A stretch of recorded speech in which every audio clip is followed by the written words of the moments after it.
Ay, no saben la emoción que tengo. Este es el primer episodio de La Mochila Podcast y les quiero dar la bienvenida a todos ustedes por estar aquí, por brindarse el tiempo y por dejarme tener un espacio para conectar aún más con ustedes en todo este camino viajero de experiencias y momentos. Yo soy Frankie, de Frankie con Mochila, y si llegaste aquí es porque algo en tu corazón todo el tiempo te está queriendo decir que afuera hay muchísimo para vivir y explorar. Y te entiendo porque yo también estuve en ese lugar cuando tuve muchas preguntas de cómo iniciar a viajar. Al día de hoy yo tengo 26 años y soy una chica muy común, o al menos así me considero. Vengo de una familia trabajadora, luchadora, pero sobre todo viajera. Desde que yo estoy en la pancita de mi mamá, padres les gustó moverse y siempre estuvieron moviéndose de un lado a otro, lo que me permitió vivir en 5 ciudades distintas antes de mis 18 años. Ellos sabían que yo no les iba a durar mucho en casa. Cuando terminé el colegio, decido que quiero ir a estudiar a otro país, de vivir la experiencia del intercambio. Y no fue una noticia fácil para mis padres, especialmente para papá, con el que yo en su momento era muy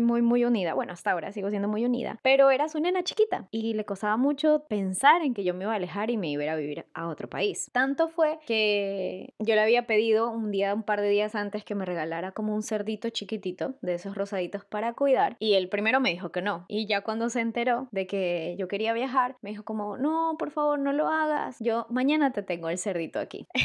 Bueno, y a todo eso también él me dijo que realmente conversaron entre mis padres y que era una situación muy difícil, económicamente les representaba un gran y ellos no tenían la posibilidad de hacerlo. Así que escuchando eso, empecé a buscar como diferentes opciones o posibilidades de poder pagar mis estudios por mis propios medios. Y después de buscar muchas opciones de puertas cerradas, logro, con ayuda de mi mamá, que justo después de su divorcio había decidido emprender, y obtengo un préstamo estudiantil para ir a estudiar a Argentina. Y así, con tan solo 19 años, yo me mudo a Buenos Aires a iniciar este camino de adulta que, según yo, madura, pero regreso y me pongo a pensar y digo, no, yo sí quise muchas diabloradas cuando estuve allá. Pero si bien Argentina es maravilloso, de Argentina la verdad conocí muy poco. Claro, con un presupuesto de estudiante universitaria no había mucho que yo podía hacer, y es normal en esa edad, pero les admito que muchas veces sentí frustración. Todas mis compañeras de la facultad iban para Bucios o para Río y yo no podía conocerlas. Para ese momento entonces yo tenía dos opciones: quedarme cómoda con mi préstamo del banco, que ojo, hasta ahora sigo pagando, o salir de mi zona de confort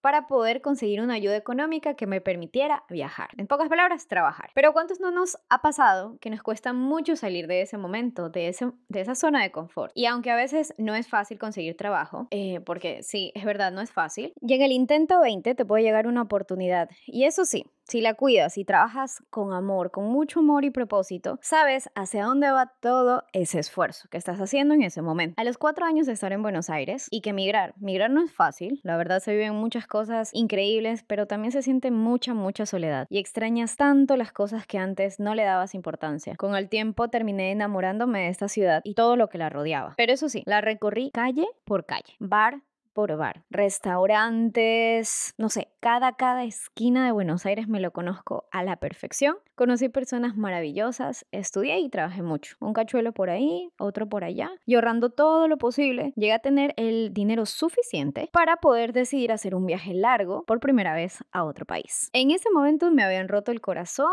así que, bueno, tenía las razones suficientes para hacerlo. Ahora, solo tenía que decidir una ciudad y escojo ir a Nueva York. Esta es una ciudad muy especial para mí. Tengo familia a la que no veía en ese momento hace muchísimos años y que me hacía muchísima ilusión también reencontrarla. E incluso mi hermano ya se había ido para allá hace 3 años también en busca de sus sueños. Y una cosa muy particular era que cuando yo estaba buscando el vuelo para volver hacia Ecuador, busqué la opción y me salía más fácil comprar, o más barato incluso, un vuelo multidestino que era de Buenos Aires hacia Nueva York y de ida a Ecuador. Una sola ida, ¿no? Me salía muchísimo más económico que volar directo de Buenos Aires a Ecuador. Pero bueno, ya en Estados Unidos, en ese país es muy normal que las personas, porque trabajan muchísimo, es complicado que te lleven a pasear y a conocer. Así que no me quedó de otra a mí que ir a recorrer la ciudad sola, por mi cuenta, sabiendo prácticamente nada de inglés, usando el traductor todo el tiempo, Google Maps y la aplicación de trenes para todo. No les voy a poder decir la cantidad de veces que me perdí, porque el tren de Nueva York es muy es muy caótico, de verdad es muy fácil perder. Pero bueno, ahí yo toda empoderada iba haciendo mis vueltas tratando de conocer esta hermosa ciudad. Siempre llevaba en mi mochila el almuerzo para no tener que gastar tanto porque también es muy caro comer. Entonces, una cosita por allá para poder lograr el viaje de mi sueño. Y en ese momento inició todo, de verdad. Porque, a ver, pensemos en algo.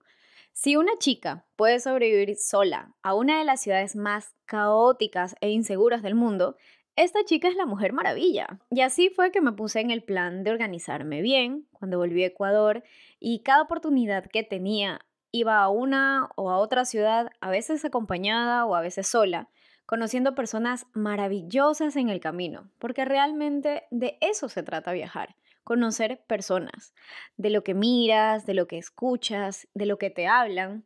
Cuando te tomas el tiempo de conectar con personas, tienes más posibilidades de aprender de la vida que leyéndote enciclopedias enteras. Los viajeros tienen muchísimas historias divertidas, tristes, de superación, de miedo, de felicidad indescriptible, que solamente ellos las han vivido. En uno de estos viajes a Montañita conozco a un mochilero argentino, mochilero, y él llevaba 6 meses viajando y recorriendo Latinoamérica. Había hecho su mayor sacrificio por poder alcanzar su sueño y había vendido todo lo que tenía en su país. Y yo, como buena Capricornio, tomé nota de todas sus técnicas y estrategias para viajar barato, y una de ellas era viajar haciendo voluntariado. Viajar haciendo voluntariado es cuando tú viajas y a cambio de hospedaje y alimentación ayudas en proyectos de las comunidades, trabajas en servicios locales del pueblo o país que estés visitando. Y realmente este método en los últimos meses se ha hecho muy conocido, pero en realidad es una de las formas más viejas que han usado los mochileros para recorrerse el mundo hace años. La diferencia es que antes no habían apps y ellos lo que hacían era presentarse directamente en los lugares de cada local preguntando si tenían un lugar libre para ello.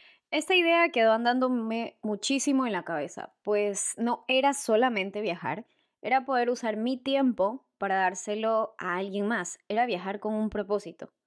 Y un sinnúmero de cosas, tanto laborales como personales, durante la pandemia del COVID, me llevaron a deprimirme. La verdad es que para mí fue una época especialmente difícil. Los días solo pasaban y yo lo único en lo que pensaba y no me dejaba perder la ilusión era que iba a llegar el momento en que iba a poder irme, dejarlo todo y volver a ser libre. A finales de 2020, México era el único país que estaba abierto sin restricciones de COVID. Tuve la posibilidad en ese momento de tener terapia, de poder reencontrar mi camino y positivo o negativo, mi terapia me impulsó a tomar la decisión de viajar nuevamente. Era un poco peligroso, seguía en un momento bastante fuerte de la pandemia a finales del 2020, apenas saliendo de todo. Pero bueno, decidí hacer mi primer viaje sola a México por 3 semanas. Esa fue la primera vez que me sentí muy vulnerable, pero fuerte a la misma vez. Ya solo dependía de mí qué tanto soltaba mis miedos para vivir este viaje tal y como yo lo soñaba. Así que estuve haciendo voluntariado en Tulum, viviendo como local, haciendo una familia mexicana que me abrazó desde el día 1 y un viaje que solo era de 3 semanas se convirtió en un viaje de 3 meses. Cada país tiene momentos, personas y lugares únicos. No hay una experiencia que se pueda parecer a otra. Cuando hablamos de mochilear, insisto, va más allá de solo estar en lugares bonitos, tener la ropa perfecta para la foto perfecta de Instagram, porque mochilear es encontrarse, es perderse, es sentir muchísimas emociones mezcladas todo el tiempo, extrañar, desprenderse de tu vida anterior, de tus cosas, de tu familia, de tus amigos. Y con los días solo te vas dando cuenta que te tienes a ti y a tu corazón que es valiente, que ama explorar y viajar. Y más cuando vives experiencias de voluntariado, cuando automáticamente pasas a vivir como un local y aprender de ellos. Te desprendes de ti y das tu tiempo para ayudar a los demás. Y esa siento que es mi misión ahora, poderte compartir e invitarte a vivir esta forma de viajar, siendo también una de las formas más seguras para mujeres que quieren viajar solas. Algo que me da muchísima curiosidad es que los ecuatorianos viajamos muy poquito. Rara vez yo me he encontrado un ecuatoriano en mis viajes y la verdad no sé si es por miedo o cuál sea la razón, pero la realidad es que tenemos 47 países que al menos podemos visitar sin visas con nuestro pasaporte. Entonces el tema de visados no sé si esa sea la razón. Pero bueno, te agradezco por llegar hasta aquí y me siento muy feliz de haber podido compartirte mi historia. Vas a ver que es más fácil de lo que piensas y durante los próximos episodios seguiré compartiéndote muchísimo más sobre la vida viajera en una mochila. Ahora me encuentro en Turquía cuando estoy grabando este episodio y es el primer país de este año mochilero en Asia con una de mis mejores amigas, entonces ya se imaginan la emoción, la felicidad, todo lo que estamos viviendo, todo lo que estamos aprendiendo y mi idea es seguirte compartiendo muchísimas anécdotas, historias con otros viajeros paseos, temas de la vida, que al final esos también hacen parte de la mochila de una viajera. Te mando un abrazo enorme, enorme, enorme, enorme, enorme. Y si tienes una ventana cerca hoy, te invito a mirar por ella y disfrutar el atardecer que hoy tienes para ti. Y después me cuentas cómo estuvo.